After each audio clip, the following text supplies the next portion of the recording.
Hey everybody, welcome back to my channel. I'm Jessie Nealon, and today we are doing part 2 of the series on the runner body image avatar, the 5 characteristics that are most commonly seen for this avatar. So, number 2 today, if you haven't seen my last video, you can watch number 1 from last week. But number 2 is that the runner is a master of numbing and escaping. They tend to be so good at disappearing from themselves and their lives and their bodies. Because the numbing and escaping stuff that everybody does this sometimes, right? We kind of zone out with TV, video games, food, social media, alcohol, whatever it is. Everybody numbs and escapes sometimes. But the runner is so good at it because often for an entire lifetime, they have not felt safe or comfortable relying on other people to comfort them, to help re-regulate their nervous system, meaning to help them calm down when they're upset. They have not either felt safe letting someone in because it feels too vulnerable, or because they have learned somewhere along the way that it's just not safe to do. So they keep people at a distance, and that means they don't have any good tools when they're upset or when they're in need of comfort or when they are in pain and need to be able to cope with that. So most of the runners that I have met anyway will have a really, really vast arsenal of numbing techniques, numbing, escaping mechanisms. And it's different for everybody. But a lot of them do tend to be the same, right? Like drugs and alcohol, our phones are full of ways to escape.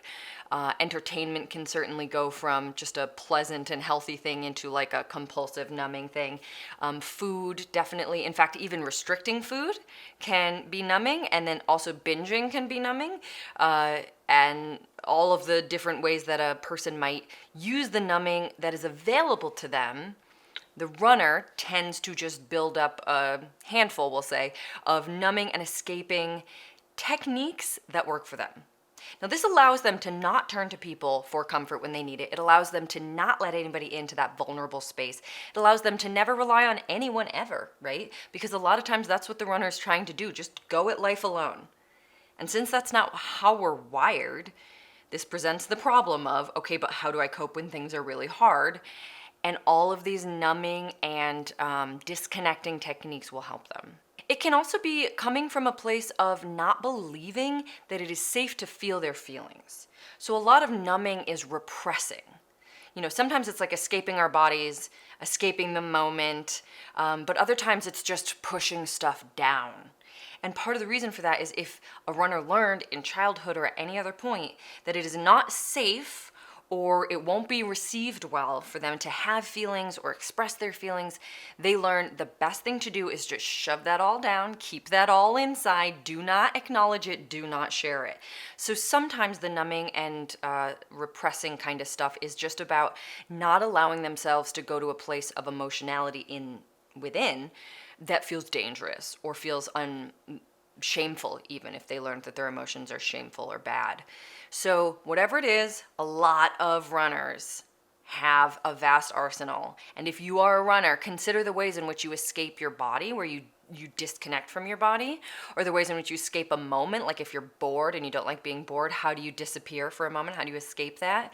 How do you cope with moments of being really upset, for example, or when you're in a lot of pain? Do you turn to someone else for comfort, or do you just try to go at it alone?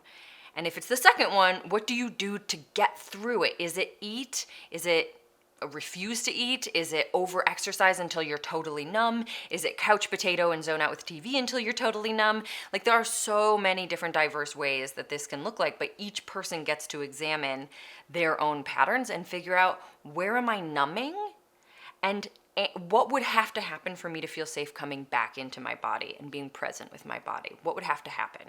So that's another thing that a lot of runners are having to do in their process of healing and moving towards body neutrality, is figuring out how they can feel safe. What would have to happen for them to feel safe staying instead of disconnecting? Feel safe feeling instead of numbing? Feel safe being present in their bodies instead of pushing everything that they feel down or out or away, So that's it. That's the second common characteristic that we see among the runners. I hope it was helpful.